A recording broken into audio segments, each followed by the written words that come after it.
এই দৃশ্যটি দেখে তোমাদের সকলেরই কলকাতার আশেপাশের শহরতলির কথা মনে পড়বে।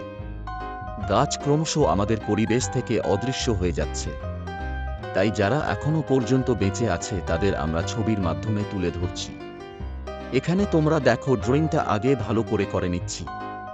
ওয়াটার কালার করতে করতে ড্রয়িং করার অভ্যাস ছেড়ে দিও না, তাহলে তোমাদের আঁকার হাত খারাপ হয়ে যেতে পারে। আকাশে আল্ট্রামেরিন ব্লু আর সেরেলিয়ান ব্লু দিয়ে করছি। এবার ওই রংটাকেই জল দিয়ে নামিয়ে আনছি। আমাদের মেন ফোকাস গাছটা, তাই গাছটাকেই আমরা বেশি মন দিয়ে করব। গাছের ডালগুলোতে যেখানে আলো পড়ছে সেখানে ক্রোমোইজোলো আর লেমন ইজোলো দিয়ে রসিয়ানা মতো একটা হিউ তৈরি করে দিচ্ছি, আর অন্ধকার দেখাতে পার্পেল দিচ্ছি। এই রংগুলো শুকিয়ে গেলে ডার্ক শেডগুলো দিচ্ছি ছায়াগুলোকে বার করার জন্য। দূরে দুটো মানুষ করে দিচ্ছি।